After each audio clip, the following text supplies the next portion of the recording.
Welcome to Means of Grace, a podcast produced by the Western North Carolina Conference of the United Methodist Church.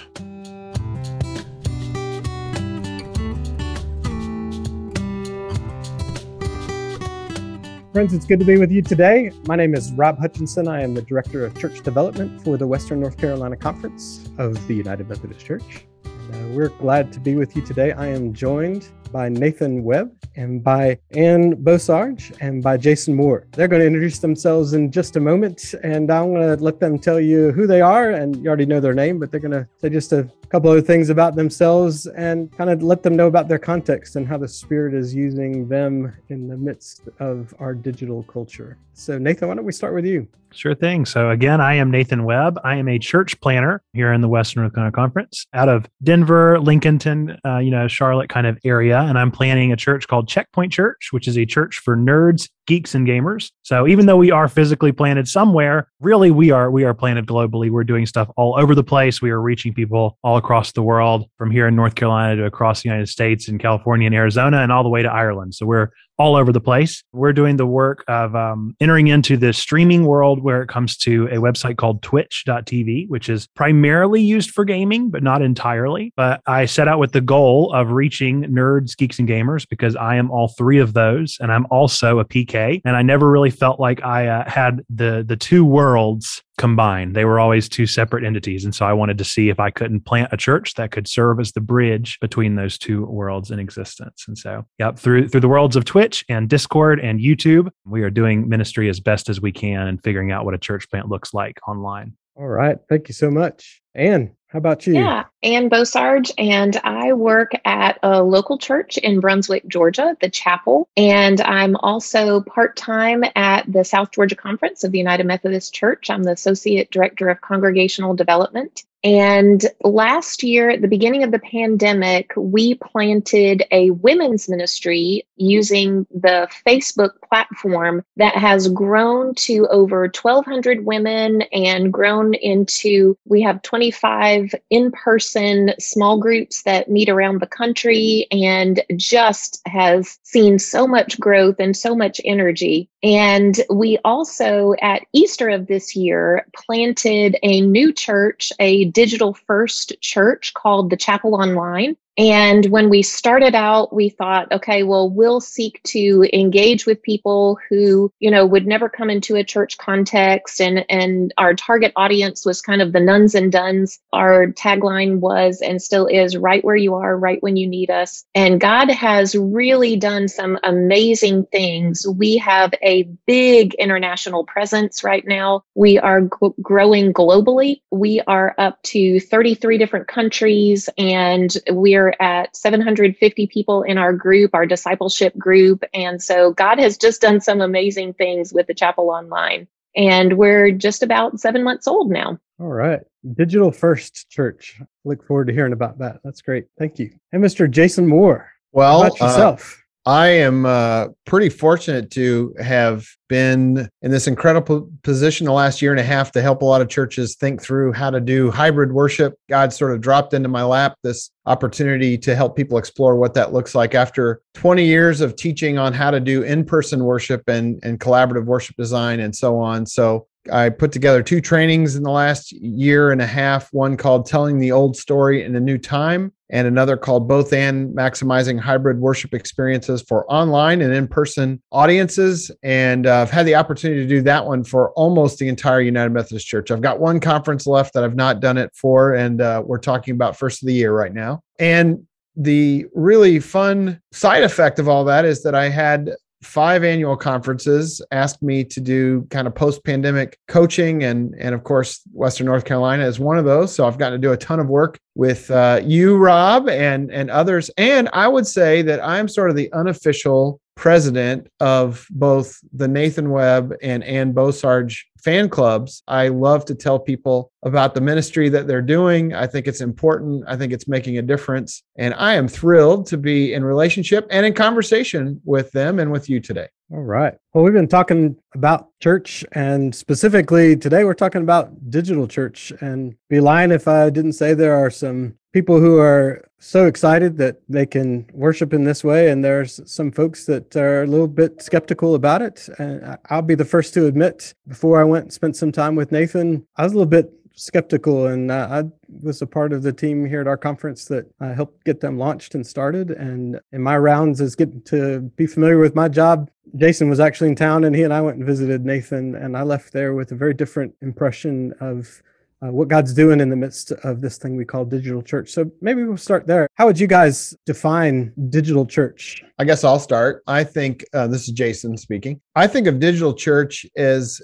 one way into the experience of worshiping together. One of the words that I'm really not a fan of, some of us describe the worship that we do that is not in the building as virtual worship. And I am not a fan of the word virtual worship because I think it's actual worship. Virtual in my mind means simulated. It means sort of a close proximity of. And I think that when we create worship with intentionality, we create transcendent worship that is bigger than technology. So it's not even about digital.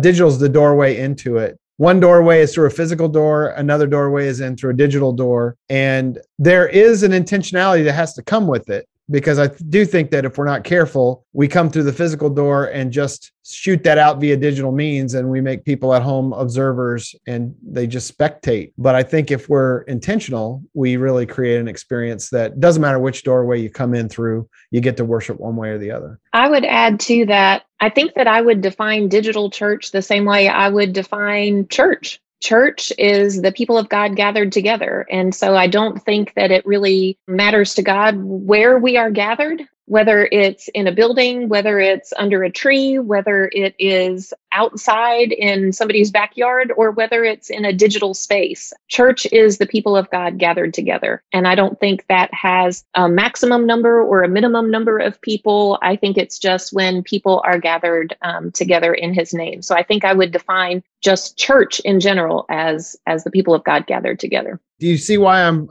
the president of our fan club? Yeah, that's exactly it. You know, with our digital church as well, it's the same idea, same concept. It's really no different. What we're doing is, it's a group of people that are coming together to love God and to love others. And so, especially, I know Ann mentioned in her community, there's a lot of nuns and duns as well. And so, a lot of people entering into the communities that we're building might not be ready to say they're loving God on the first day. We enter into, before you can even sign in to get into our chat on Twitch, you have to agree to 3 rules. And they may sound familiar to you Wesleyans out there, but it is to do good, do no harm. And then we thought attend upon the ordinances of God might be a little churchy, so we decided to change it to strive to grow. So, day one, whenever you enter into our community or you start to say, what is this Checkpoint Church thing? You're not going to be expected to be like, yes, I love God today. But instead you just say, okay, I agree that I do want to do good. I don't want to harm people. And I would like to grow in some way. And so we set those as our kind of like base level. This is what you need to get in here, is you need to agree that we're going to love each other as best as we can. And we hope that leads into a relationship with God as well. Yeah, we're going to talk about power of relationship and the importance of that here in just a minute. I do believe, I just started this position several months ago. And before that, I was a pastor in the throes of quarantine and in the midst of, the deepest part of the pandemic, and recognized that there was something going on in the digital world and how it was intersecting with church, and it became more and more of a movement as it is right now. And so there's something that's driving this. I was curious about you all's perspective on what you think might be driving this. I've read in several places that this is just a fad thing and it's just being driven by pragmatism and just those kind of things. I was just curious about what you all think is really behind this movement. I think there are a couple of different things that are driving it. One is that people are used to having things with them, having immediate access to things all the time. We used to, be at home on a Friday night at 7:00 to watch our show. Well, we don't have to do that anymore. I can be in the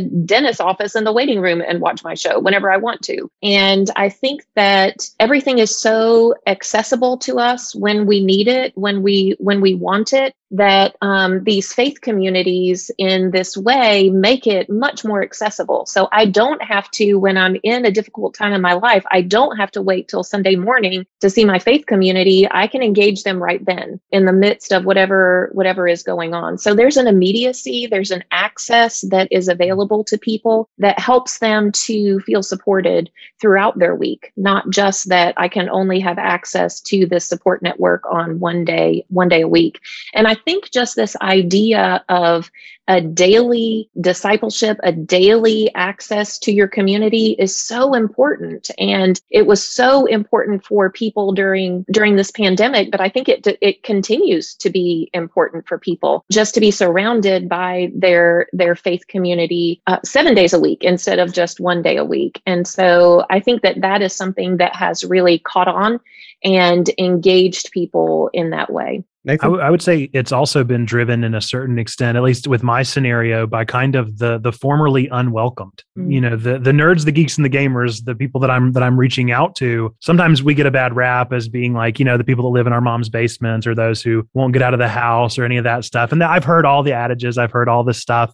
Some of it's true, some of it's not. I'm painfully introverted myself, but I don't live in my mom's basement. I promise. I can go out in public, but nonetheless, what I saw whenever I wanted to start this church plant is like Comic-Con is this vast thing where people from across the country will come together, and the numbers they gather would make Joel Osteen blush, right? So like that was a big thing for me, was that we're missing an opportunity in the church and we're not opening our doors to these people that are wanting community. So I think a driving force of digital church for me, not only is it more accessible than it's ever been, but it's also people that we've just never either cared about or never thought to reach out to or never opened those doors to. So it's just another possibility for folks who are online, who that is a part of their existence or somewhere where they already are. Now they're finally being welcomed with open arms into what the church is doing. And I've certainly heard the pragmatism argument as well. I really believe that we are living in an incredible move of the Spirit right now. And I do think pragmatism drove some people to it, but some people recognized what was actually happening here in this moment. I just completed the manuscript for my book on both and worship. And the very first passage in it is the Great Commission. I really do believe we're living in a Great Commission moment. We are taking the gospel to all nations. I think we still have to sort of figure out how do you baptize them in the name of the Father, Son, and Holy Spirit through this new way that we do things. But it doesn't look the way we thought it did, maybe. But we are, Anne is a great example of how we are taking the gospel to all nations. She's got 33 countries worshiping along with her weekly, and we're not bound anymore by geography. And I really believe that those who really lean into this moment are going to experience a kind of revival in the church that maybe we haven't seen, maybe since Gutenberg invented the press and started mass printing Bibles and making it available to the masses. Unfortunately, there are some of us, I think, that are resisting this movement. We are maybe discounting what the Spirit can do, but there are kind of two reflections that have been very meaningful for me, one of which was shared with me on Facebook and that I got to be the recipient of someone's goodwill. A gal named Amy Shreve said, this is really, Paul did hybrid ministry. He preached all throughout Acts in front of the people. And then the foundation of a lot of our theology is based on these epistles, these letters that he wrote, where he's constantly saying, I long to be with you. I long to be in your presence. I wish we were together right now. And we don't discount that, but so many people have kind of risen up and said, this distance thing that we're doing can't really be worship. I got to argue that if you feel that way, you have to at least question Paul's writings, because it was all done in a physically distanced way. And I don't think we do that. So the second thing I think a lot about is that on Pentecost, the Spirit left the building, so to speak. Became resided within each of us. God is omnipresent. God is everywhere. And the Holy Spirit resides within each of us. It's just so funny because we sang that song when we were kids about, open the door and see all the people. And we always made the argument that the church is not the building. And now the people who sang those songs and made those arguments are all clamoring to get back to the building, like the only way worship can happen is in the building. But where 2 or 3 of us are gathered in God's name, that's where God's going to show up, where the Spirit is going to show up. And the 4 of us are gathered virtually, digitally right now, not in the same space from 3 different states. And I'm gonna say that God's right here with us right now. So there was a pragmatism that did drive people to this place, and I'm thankful for that. The pandemic forced some of us into the 21st century, and I hope that people will embrace it and not run from it and bury their heads in the sand and say, this isn't happening. Those are my thoughts. Yeah, I heard us even say it's possible that we don't even have all this figured out yet. It seemed a little odd. Maybe. Maybe. That's definite in my case. There you go. Thank you. And I think so too. I think it's a quote I saw from Terry Newhoff that says, I know there are genuine theological questions that have yet to be answered about digital church and digital worship. And he said, and we will figure them out as we go along. If that statement bothers you, just read the New Testament. The gospel moves forward, and leaders figure it out in real time. When I read that again a few days ago, one of the stories from the New Testament popped out.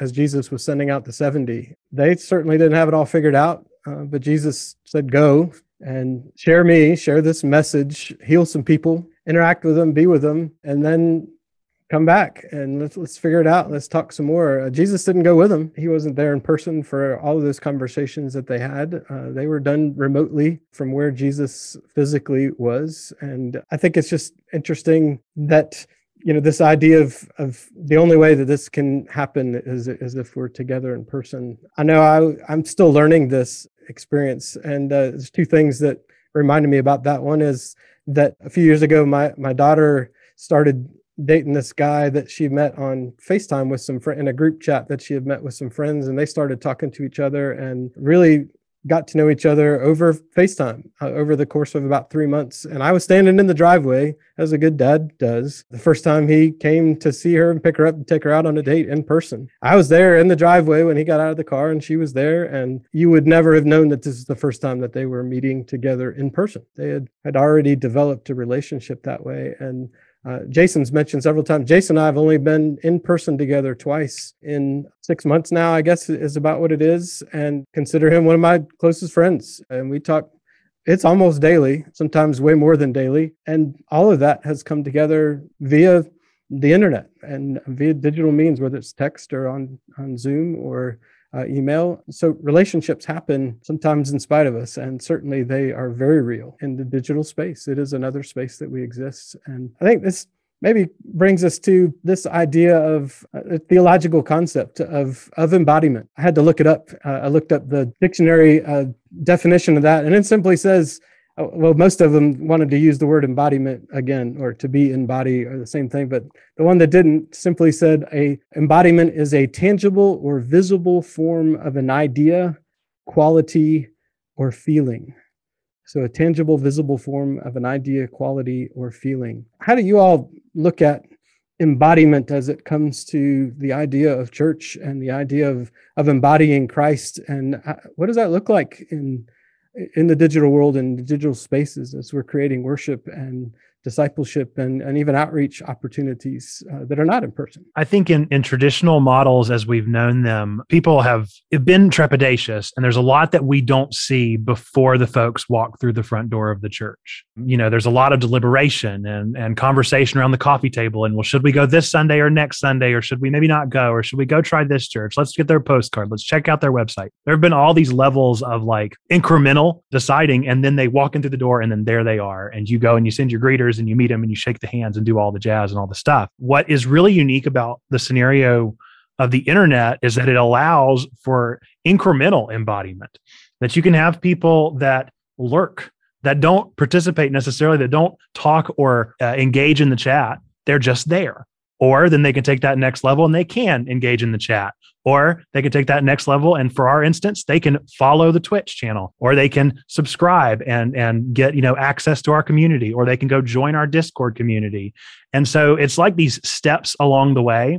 And it took me a while to figure out that we are slowly but surely taking little steps of embodiment together. And our current real embodied form for Checkpoint is that there is this magical moment where, for some reason, I don't know why it feels so magical, but whenever people turn on their face cam, it's like a game changer. If you're in a chat with people and you've been in the chat room and you've been on the Discord and you've talked and you've gotten to know them and you've laughed and shared gifts and all this great stuff, once they turn on the face cam, that's when you know that there is trust. That's when you know that there is a relationship forming between you and this other person. And it creates this embodied sense of we're present. This is the real moment. And so I find it really interesting how in digital spaces, it allows for people like me that are maybe more introverted, more held back, somebody that wouldn't be ready to just walk through the front door of a church and be greeted and so much positivity and energy suck there. But instead, I can slowly but surely get to know and love a person in a community and earn that trust piece by piece. And I think just like I was saying earlier, it's people that haven't been welcomed because of that boundary are now able to slowly become embodied in community. And I find that really compelling. I think I would echo that with the idea that I've definitely seen people, incrementally taking steps. And I think that's what we're all, no matter where you attend church, no matter how you gather with other believers, we're all called to take steps on our journey to live this out together as the body of Christ in the world. And so one of the things that I've noticed is, yes, some of the people that are engaging with the chapel online may take 5 or 6 months to kind of become known and to reach out and really connect. But yet others, it's almost because there is a little bit more comfort in the digital space where they're not physically known, they engage very quickly. So sometimes where somebody new coming into an in-person church will not just go ahead and say all the things that are going on in their lives and the crisis that they're in, where when I'm making contact with them, maybe even for the first time at the chapel online, some of them will just say, hey, I reached out because I'm just at the end of my rope and I don't know where else to go. And so some people are able to step into that even more quickly than they would if it was an in-person. So the digital space takes away some of those barriers. We think about digital in terms of bringing some barriers, but I think for some people, it actually removes some of those barriers and allows them to engage and fully integrate even more quickly. I would say I have called the work I do both and rather than either or. I don't think that one necessarily replaces the other, but I also think that we cannot discount what the Holy Spirit is doing in these moments, in these gatherings that are not physically present. The beauty of the relationships I have with the three of you is that I met you all online first and got to know you ahead of time. Nathan a little less than others. I had this really awesome opportunity a month or so ago to be in Savannah, and Ann and I got together and had dinner. And, it wasn't like starting from zero. Like we've had a number of Zoom calls and messages back and forth on Facebook and emails and things like that. The substitute online is acceptable. There's nothing quite like sitting across from somebody at a dinner table and smiling and laughing and hearing those things together. So I've actually heard both of you articulate, both Nathan and Ann articulate that they would love to have an in-person gathering at some point. There's an exploration of what could that look like, whether it's a regional gathering or some kind of a coming together of. So I'll let you all speak for yourselves. I don't think any of us are suggesting that online should replace what's happening in person. When I was doing some research for the book, I found an article from a Catholic professor who was talking about how online worship is embodied worship, in that you have to use your body to participate. You can't get into the Zoom call or on the feed without using your fingers and touching the keyboard, and that what you hear come through those speakers, and your eyes are certainly a part of it. And she made the argument that there are things I can do to participate in the online experience of worship with my body that I can't do in the room. She said, I like to dance during the Gloria Patri, which I could never do. She said they'd probably call someone to come pick me up if I tried to do that in our in-person experience of worship. And so I think that we've got to be careful about trying to dismiss the power of what the Spirit is doing in this moment where real transformation is happening. Just this morning, we were on three of us in this call. We're on a cohort call, and one of the pastors, Dana McKim, who was with us, told us about someone from Florida who is joining his church from Florida, became a member, but isn't moving from Florida, but is now a part of the church. And then he said, I had somebody else that wanted to be baptized that are members of our church from an hour and a half away, but they are members of our church. And so we couldn't figure out how to do that digitally. So they had to come to the building and we baptized them, but they are still going to be full participants in our faith community from an hour and a half away. And so you said up front, and I think this is something that we all ought to continue to do, and that is just to wrestle through this. I would submit to you all and any listener that we know what our rites and rituals are for in-person worship. We've had centuries to figure them out, and we've only really had about 18 months to figure out what our rites and rituals are for our online expressions of worship. And we've got to keep wrestling through what those are and how they work. And again, it's part of why I'm such a big fan of these other two podcast participants here today, because they're on the front lines wrestling through how do you do community and what are those rites and rituals, and how do we keep wrestling through that other part of the Great Commission where we baptize them in the name of the Father, Son, and Holy Spirit. We shouldn't be quick to dismiss it, and I see some folks doing that. Yeah, I think it's important. We're using the language that Jason's adopted for his trainings is both and. It's not either or. This is not a substitute for things. And as Jason said, there is something about being in person with people that is different and special and holy and sacred. Exploring other ways that we can connect with people does not take anything away from that at all. In fact, I think, some of the response that you guys are, as you're trying to plant churches in the midst of this, is just try to connect with people who are feeling left out. And I sure hope that our church isn't, again, lost for that place. Well, if you can't meet us here in this place, then we really don't have room for you. And if you can't really make it here, then you're not fully going to experience what church is. And if you can't make it here, then we're really not really responsible for you. I don't really believe that that's what we're saying, that extreme. I just wonder if that's sometimes how we're heard or perceived. And maybe we just need to pay attention to that conversation and to appreciate the tension between that we haven't figured it all out yet, and it's not one or the other, but we're discovering something along the way. I had a really moving experience happen last year during the pandemic where a distant to me, like a second or third cousin of my wife, passed away, not from COVID, but just had a tragic experience where she choked on food and they couldn't resuscitate her. And of course, this is during COVID lockdown, and the family knew that I do video production and things like that. And they said, would you be willing to help us make this funeral something that people can participate from anywhere? And probably 20 or 30 people gathered in person, but we had maybe double that online. I don't know. But I did kind of a 3-camera shoot so that people could see close-ups and they got to participate and all of that. And I could see it in the chat as people were participating. After it was over, the feedback I got from the family was just, thank you so much for allowing us to be at Aurora's funeral. And it was not a feeling of like disconnect, like they weren't there. They were saying, oh, thanks for allowing us to participate in and to be there. And of course, they weren't physically there, but the connection was real. What they felt in that moment was real.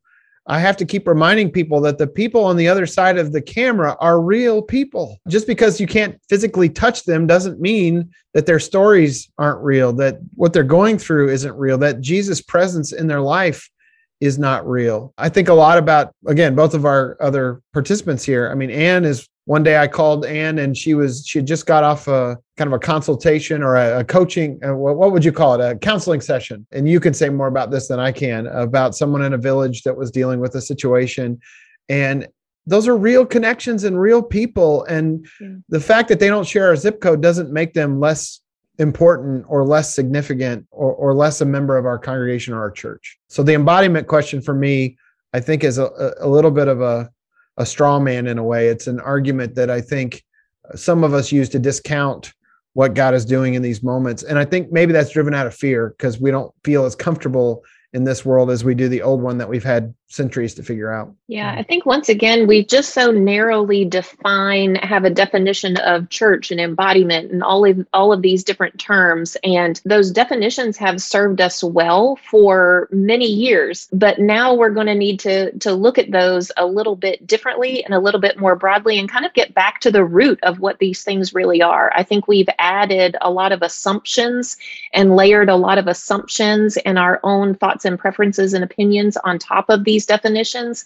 And so if we get back to the basic of what these definitions really mean, what is the church? What does it mean to be in the embodied church? Let's get back to the root of that. And I think we'll find that it's not dependent on a place, that it's not dependent on a building. And I think we often say that and think that in our head, but yet really there are still some assumptions that we have that kind of get in the way of our understanding of things. I think Paul would agree with you, because he wasn't there in person with them. I think you're right.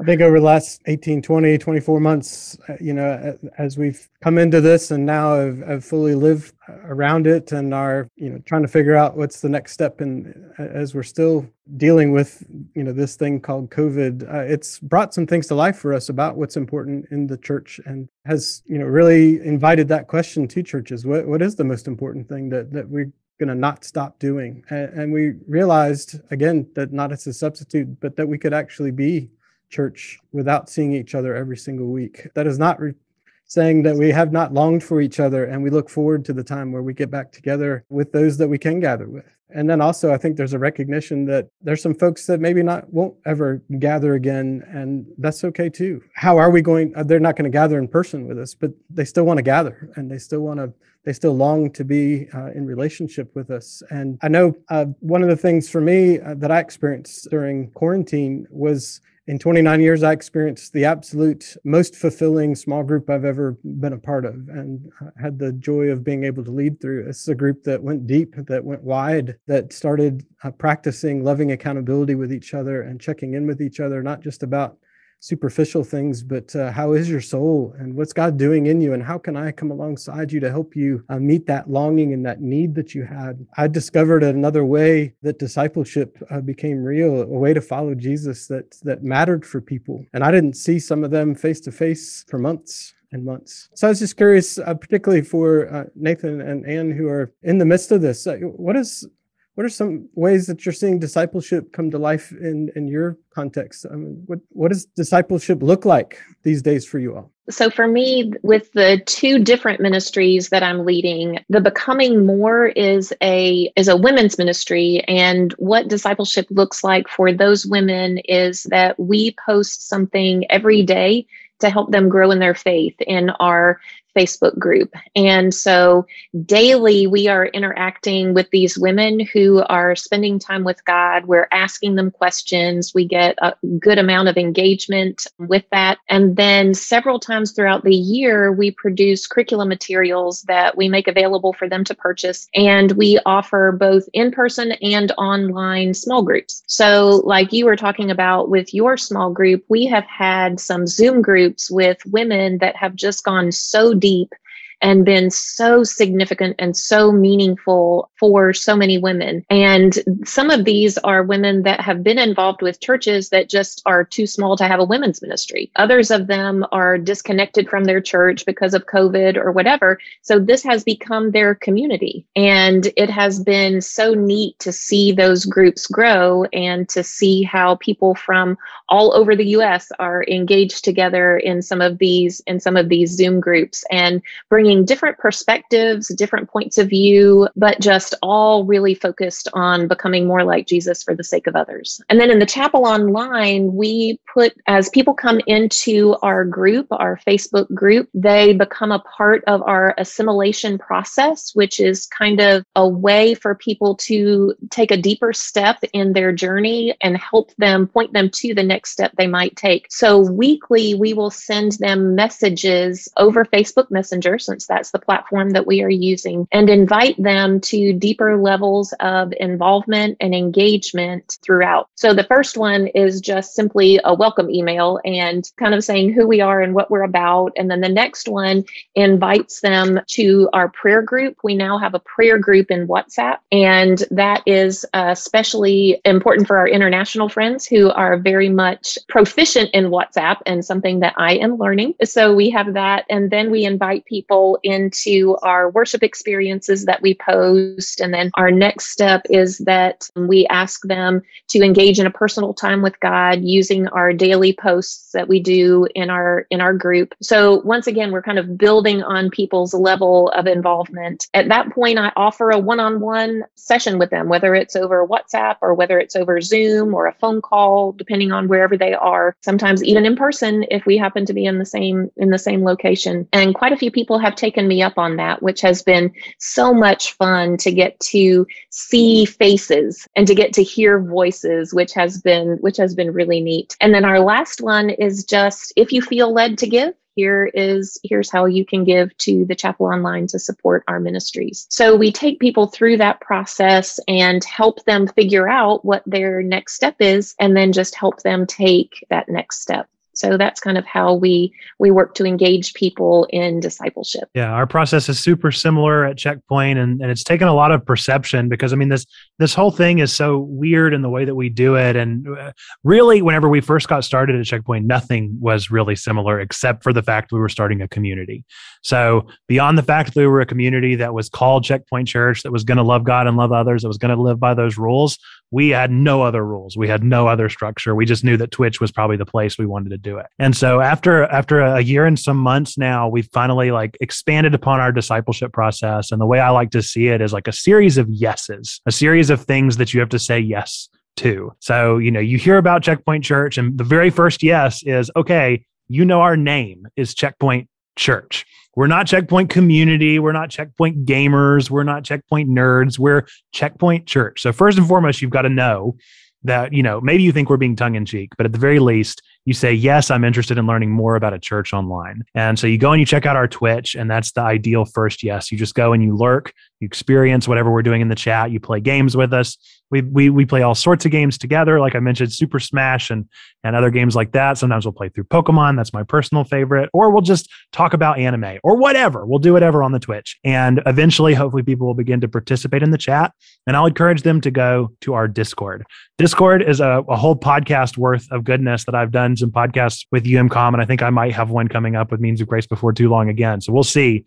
But I could rave about Discord all day long, so I won't here. But Discord I see as like our church building. So they have to say yes, and they have to join our Discord. And once they do that, they start to get involved there and get to know us on a more personal level. We're posting questions every day of the week, and we're talking about all the same stuff we're talking about in Twitch, just a little bit more definite. And then we also have a section there that's finally intentionally spiritual, but it's not in your face. So it's just a place where you can put prayer requests, where we will be putting the scripture from every Sunday sermon, that kind of thing will go there. You can choose to react and engage, or you can choose to just leave it where it is until you're ready. And then once people typically are ready to take the next step, we do encourage them towards some spirituality or some spiritual conversations. And so every week starting this year, have been creating a nerdy sermon or a nerdy devotional where we talk about something in the zeitgeist, some kind of trending pop culture thing. So this Sunday, Midnight Mass is all over Netflix. So we're going to do a sermon on Midnight Mass. And we're going to figure out how in the world can we possibly redeem Midnight Mass and make it relate to some kind of thematic understanding of Jesus, or some kind of way that we can live our lives better as Christians. And so we're going to take these one piece at a time and figure out what that looks like, and bring people into the fold slowly but surely into the fact that Jesus does love them, that we love them, and that they do matter. And then most recently, we've started our last step, which is called level 2. And it's that final level of yes that we have currently, where they have to say, yes, I am ready to start serving this community. So rather than continue to be served, which is, the standard, right, of the internet, that's what we've been doing on Twitch and YouTube. We're consuming content. So rather than being consumers and being served, we have some people who have opted in to serve this community, to be a part of this community and to give back, whether that means financially, whether it means with their time, whether it just means with general service and things that they do, or tech know-how, or just being better at Discord than I am, whatever the flavor may be. they're ready to take a step forward into service. So as far as what, further means of like financial stewardship and any of that kind of thing, that's all still in the future for us as we pave the way and figure out what in the world this discipleship model looks like in the future. So it's by no means perfect, but it's where we're at right now, and it's working, and we're having a good time with it and getting to know people on an even more personal level. You know what I appreciate about all of it? We don't want our online worship to be a big revolving door where people come in and they leave and we never get to know them. I think every church ought to have a discipleship pathway that is as clear as what you have designed. Some of us don't even have that for the building. We get a new person that comes in and we haven't even really thought about what are the next steps to help them connect with us in a meaningful way in relationships. And Rob and I definitely share a passion for the idea that this both and worship that we do is going to live and die really on the way we build meaningful relationships with each other, with our communities, but also to help connect people to Jesus in meaningful ways. That doesn't happen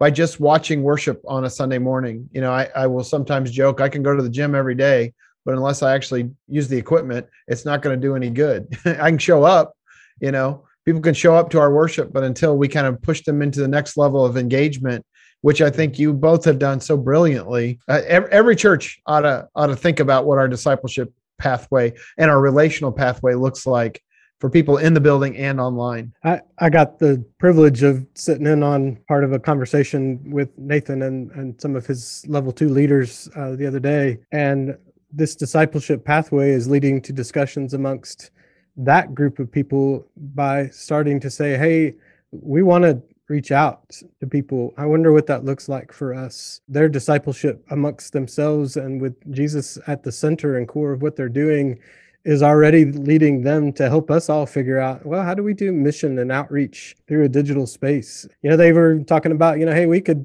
collect headphones for schools and we could all send them to Nathan and he could take them to his local school. And I wondered with them out loud, I said, well, what would it look like if you all did that in your own areas and did that separately and then collectively said, hey, this is what God's calling us to do. And, they could even have, some remote feeds from some of those things and interact with some of the kids that are recipients of that and then be able to talk about what Jesus is doing in and amongst them while they're responding to something that Jesus is calling them to be. So discipleship is going to take a whole bunch of different forms, I think, as we move forward. And I'm thankful for you guys to start to pave that way for us. I think what's really surprising and what most people would be surprised to find out in their local congregations or digital congregations is that I think people are really hungry, especially after this time kind of figuring things out and of being trepidatious and trying to discern what's next. Whenever I finally bit the bullet and launched level 2, my members were like, yes, like, why have you waited this long? Like, we've been waiting to be leaders here. We've been waiting to serve. And at our meeting the other night that Rob was in on, they were talking about like, hey, what does level 3 look like? Because we're ready to go ahead and join level 3. What does level 4 look like? We're ready for the next step. And so I think we'd be surprised at the people that are in our midst that are hungry to serve, that are hungry to love, that are hungry to help one another, either a better in relationship with each other or a better in relationship with God. And I think if we just, sometimes we just need to step out of the way and let God do what God is already doing and working in these spaces. Yeah, I would add to that. I love the idea of people being missionally invested right where they are in their local communities, because I think that is the service that we are called to do. And so often in a traditional church environment, in a brick and mortar environment, we only really emphasize serving within the church, which is very important to serve each other within the church. But we do that at the expense of people sometimes serving in their community. And so I like the fact that when you are more of a global community, you can have a global impact just by people serving in the place that they live. We're actually right now in a series called We Live, and we're moving through the book of 1 Thessalonians in all of our teaching and things like that at the chapel online. And that's going to culminate in a day that we're going to set aside encouraging people to live out their faith right where they live. And we're doing a challenge for people we're calling #LoveGlobal. And that will be a place for a day on a Sunday where we're asking them, hey, love where you live. Go do something to serve others right where you are today. That's your act of worship for today. today. So we're really excited to help people see that just the little small tangible things that they do in their local community can make a big difference. And that is really an important element of service for each and every one of us, no matter if we're in a digital church or if we're in a physical church gathering. I think the thing that holds all that together, you talked about, how do we love globally, and what's at the center of any kind of real love, particularly love that's rooted in God, is at the heart of it is relationship. And so for us, as we're looking at both and hybrid worship, and now we're talking about discipleship and outreach and missions and all those kind of things, the centerpiece that we cannot lose sight of is relationship. And as I'm talking to churches, when they start talking about, we want to get into this so we can improve our viewership online, I will either quickly try to ascertain whether they're really being serious about that. And if that's all they're looking for, I usually exit the conversation pretty quickly, because what this is about relationships. This is about connecting people together. We are pursuing all these incredible technological tools to connect people together in relationship in the midst of worship and in the midst of discipleship, in the midst of outreach and mission and fellowship. We're connecting people together. We're connecting them with God, and connecting God to our midst as all of those things form and fashion themselves right now in real time. We're figuring out what that looks like. If relationship is not in the middle of it, I don't think we should be doing this. This shouldn't be something that's convenient or just so people can sit at home in their bathrobe and drink their coffee while they're consuming worship. That's not what this movement is about. We are taking these extra steps so we can connect people, and we're not looking for viewers. We are trying to help people become participants. And everything that in Jason's training for his both and, it is about connecting people to the experience that's happening. Whether it's right now, we've been focusing on worship, but Nathan and have been talking about discipleship connections too, and other moments that connects people together and allows Jesus to be in the midst of that. And we're facilitating that. That's what we're doing. And I believe that if we're not doing that, then we shouldn't be doing this. We're coming at this completely wrong if that is not centering who we are and what we're doing. And so just to help us all connect to that and hear more about that, how I wanted to close our conversation up was to hear some of the people that you all are connecting to because of this. Who are the people on the other end of the internet connection that we have here? What are those connections looking like? What are those relationships looking like with real people? I would love for you all to put some names, put some circumstances to what God is doing, what the Spirit is doing to people and with people and around people, and how worship is changing and transforming people's lives because of this opportunity that God's handing to us. Just jump in with somebody that God just put on your mind that you get to be in relationship with. Yeah. So the first person that comes to my mind is Martha. Martha lives in Zimbabwe, and she connected early on in the life of the Chapel Online, and she responded to one of my messages that I sent her, just welcoming her to the group and things like that. And we have developed the sweetest friendship through the last several months. She's the one that actually said, "You must get a WhatsApp account." And I'm like, "Martha, I don't know how to do that." And so she's the one that walked me through, this is how you do that. So she helped us to establish our 2 WhatsApp groups that we have for our international folks. And she's the one that facilitates our WhatsApp prayer group that is so active. Martha gets all the prayers started most mornings, and she's the one that is engaging with people throughout the day, and I'll pop on when I can. But we have just dozens and dozens of posts every day of people coming to the group with prayer requests or praises or scripture verses, those kinds of things. And Martha is facilitating that. And she's the one that said, "Hey, we need to put the worship service from Facebook over WhatsApp because that's better for our data usage." And I'm like, okay, I did not know that.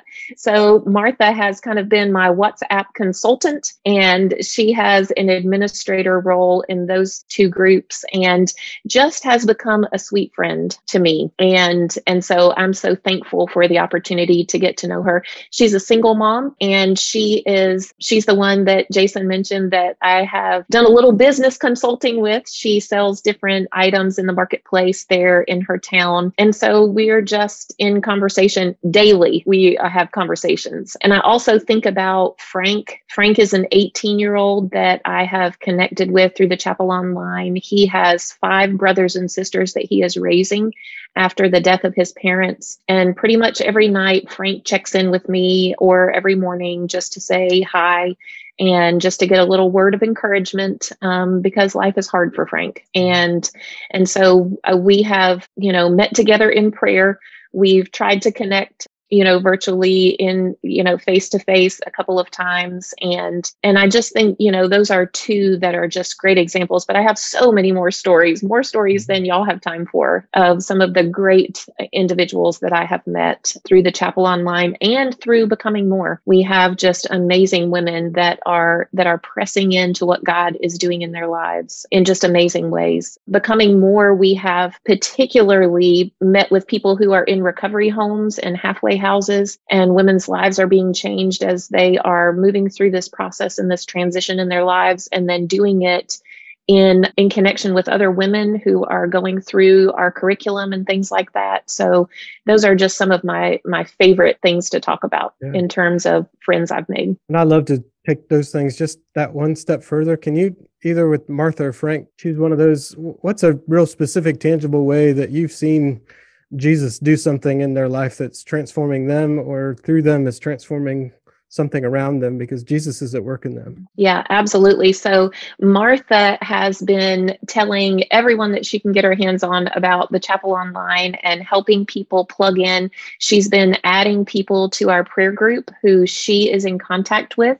And when they come to her and say, Martha, pray for me, I don't know what to do, Martha will connect them to our prayer group. And before I know it, a new person has been added to our prayer group and is engaging that way. So she has a tool now. When people reach out to her for help and encouragement, she now has a tool, a place to funnel them, and a place to bring them to, and a community to invite them into. Nathan? Yeah, I feel very much that same way, where it's like there's just so many of the stories and so many of the names and the people. One of the things that surprises me so much is that whenever I first set out to pursue this church plan, I had one particular group of people in mind that I wanted to keep targeted on, and anybody else that we touch, wonderful, but I want to keep focused on this one specific age range, this one specific demographic, and we are reaching them. But we're also reaching two other groups pretty dramatically. So the group we were targeting was the 20-something nerd geeker gamer who, just like me, just living in that same place in life in this weird none and done state, maybe been hurt by the church, maybe not, maybe go to the church, maybe not. And we are reaching those people, but we're also reaching a lot of kids. We're reaching a lot of,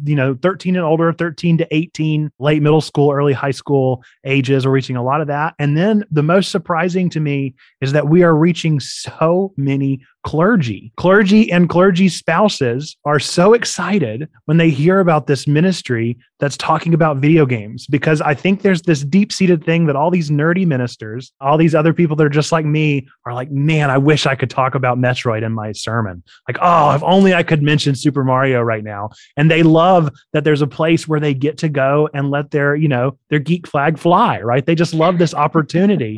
And so I think about these people, and I think about their role and how they just finally get the opportunity to really find a place where they belong and where they don't have to pick and choose between, okay, am I going to wear my Christian mask today? Am I going to wear my nerd mask? They get to wear both. And that is just such a blessing of belonging. As far as from the picking out one or two here and there, I'll never forget. And I don't think Checkpoint would be where it was today, or I would still be doing it as well as I'm doing it and focused as well as I'm focused. Whenever we very first got started, when we first started our Discord, I was having a rough day. I was having one of those days where you just aren't even sure if this thing is going to happen. You're just having doubts in yourself, and you're like, Jesus, you're doing all that you can, and I'm the one slowing down the bus.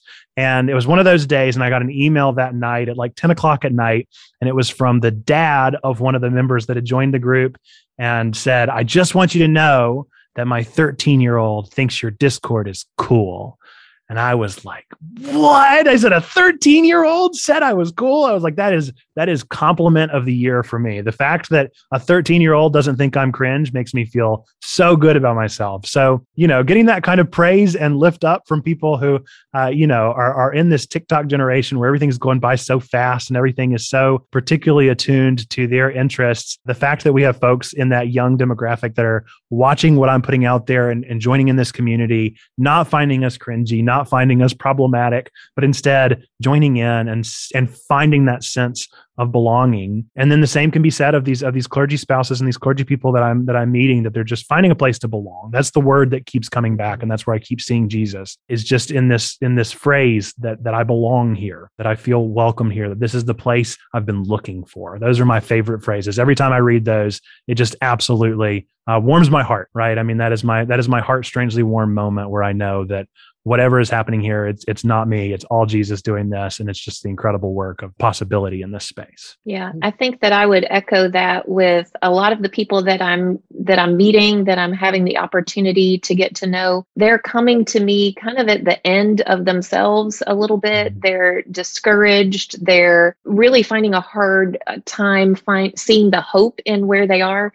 And so it seems to be that the echo of what God is using the Chapel Online to teach them is three things. You are seen, you are known, you are loved. I can't tell you how many times I have said that those three things just echoed in the messages that I am sending with them and, exchanging with them over Facebook. You are seen, you are known, you are loved. And I think that's one of the ways that people are receiving just the gift of Jesus and the gospel in this time, when they are really having a difficult time, no matter where they are in the world, having a difficult time during this season. So, and I'm not leading churches in the same way that my two friends here are. So my congregation is often made up of pastors who have come to the trainings I've done. And I think of so many people that I've made real deep relationships with.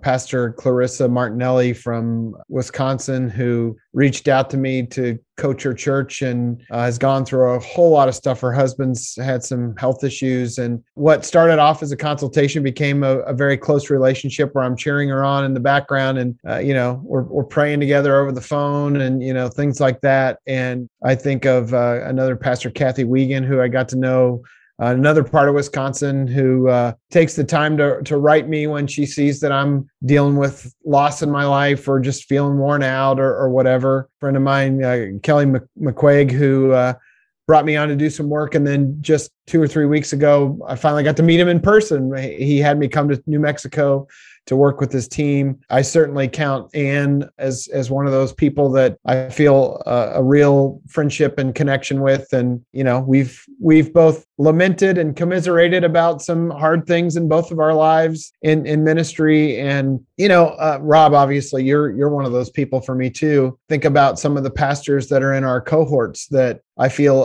a deeper connection with. And it's kind of crazy because I really haven't met most of these people in person. I mean, it's such a joy when you finally do get to, a month or so ago, I was in town and you and I got to go visit 7 different pastors. And it's like, some of these are pastors that are on my list of like, man, they're doing some of my favorite things. And to meet them in person, you get to skip over a lot of that, the kind of relationship development that if I only met them in person, I wouldn't have had. So this, again, I'm just going to say it again. The connections we're making are real. The connections may be digital. They may be virtual meetings that we're having, but they are real connections. They are real people. There is real transformation that is happening. And to discount that, I think, is really denying what God is doing in these moments. And it always saddens me when I hear people that want to discount it or say this is not really the church because it's not this. It doesn't check off my 3 boxes of what the church is supposed to be. One kind of final thought I'd say for me is just that I think that sometimes we confuse Jesus and the context in which we met Jesus. And so all the people that met Jesus before a pandemic in a building and a certain style of worship or whatever cannot fathom that there's another expression of worship that is real too. I have one pastor friend who told me that his daughter started college last year, 2020, and started online. And this year, the campus opened up and he said, okay, are you ready? You get to go have the college experience now. And there was a choice to either go on campus or stay home. She said, why would I do that? I can be here with my family and my friends in my bedroom. And I don't understand why I would need to go to the campus to go to college. I mean, I just had a great year of college online. And he said, I just couldn't wrap my head around it because I'm a frat brother. I pledged. I loved going to the dining hall. And my daughter, who had her first experience online, cannot understand the value of the in-person version of college. Now, does that mean she's wrong?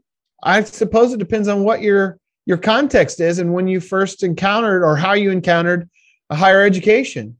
But they both have valid points. For her, it's like, I don't have to leave my friends, my family, my house, my bed, all of those things.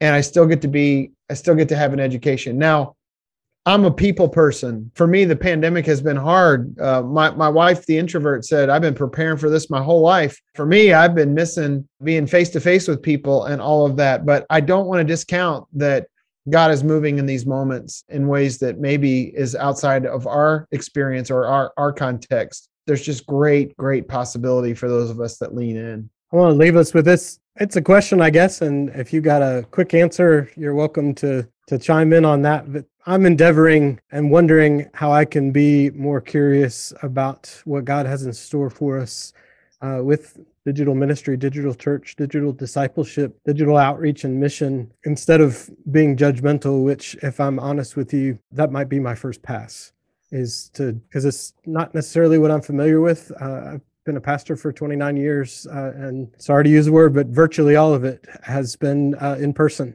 And this is a new world that I'm encountering. And I also believe it's going to cause us to take a good look at how we define what community is and what it means and the implications for us as church.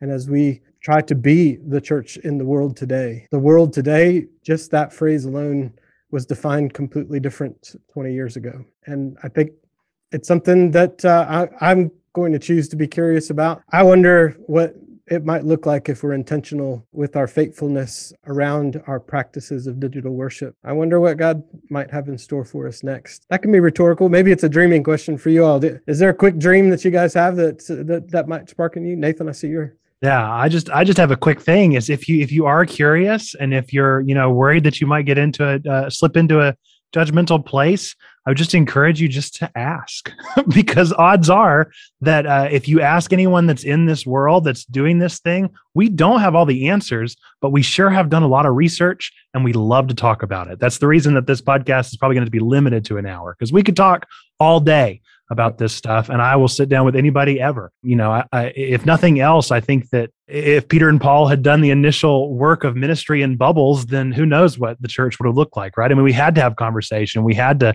get together and argue and hash things out. But if we just make our own assumptions in our own little bubbles, then odds are we're not ever going to make any progress. So reach out and ask. It's worth a shot. We all have emails. We all are on the internet, and we can, hop on a Zoom call in 15 minutes. So yeah, be curious if you want to be curious. And I'm so glad you said that, because I have a friend who heard about what Nathan was doing and made some assumptions and shared some thoughts on that. And I said, listen, I'll put you in contact with Nathan. You are welcome to ask. And I know he'd be happy to answer those things. So I think that's such a great insight that we assume too much. We assume that people don't have the right questions, that they're not asking the right questions.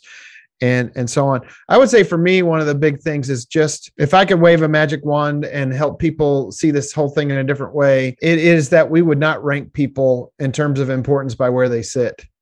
The people that sit in the front of the church are not more important than the people that sit in the back. And the people that sit in the balcony are not more important than the people that sit at the floor level. And the people that sit at home are not less important than the people that are sitting in the building. Our congregation is made up of many people from many places and who may in the future worship with us in many different ways, and they're all important. They're all real people. So there's a pastor in your conference who said something beautiful that I quoted in the book, but in one of her sermons when I was offering a secret worshiper consultation. And she said, Marilyn Weiler said, we need to bring dignity and respect to our entire congregation, meaning the people that are in the room and the people at home. And we're going to lift them up and make some changes in our worship in order to make it for everyone. So our language has to be, if you're in the room, you do this. If you're at home, you do this. Let's not just create room-centric language, that creates moments of disconnect for people who are not with us. So that would be where I would love to see people focus, is how do we bring dignity and respect to our entire congregation, not just the people that we can see with our own eyes. Yeah, and I would add to that I think it's so important for us not to just assume what we can and cannot do in the church and for the church, with the church, but to get curious about what God can do. I think often we embrace our own limitations and we put ourselves in this little box of what we can and cannot do, and we forget this is actually God's church, and the possibilities are limitless with God, which then puts me in a posture of curiosity because it does not depend on me, and I am not even capable of comprehending all that God can do with his people who are gathered together in his name. So if we take the focus off ourselves and put it on God, I think that we will all enter into a posture of curiosity and expectation of what God is doing and where he is moving. So those would be kind of my final thoughts. Well, let me close this up to embody this moment with a prayer. Lord God, we are so thankful for who you are and who you continue to call us to be. You are more than we ever can comprehend, and you're more than we'll ever know. And yet you still are with us right now in this moment, today, in this space and place, wherever it is. God, you are alive and important and involved in every aspect of our lives. And we invite you into those spaces and help us to be more curious and to simply look for you. We love you so much and we thank you. And we ask all these things in Jesus' name we pray. We say amen. Make it so, Lord God. Amen. Make it so. Thanks, friends. Have a great day.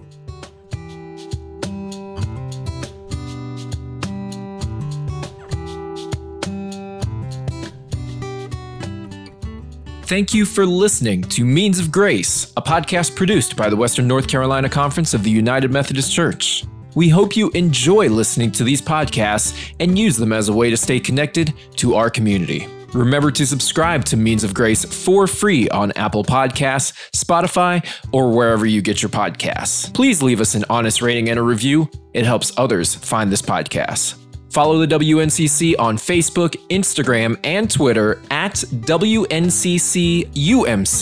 Once again, that's at WNCCUMC. Means of Grace is produced by the Western North Carolina Conference of the United Methodist Church and Andy Go of Gojo Studios.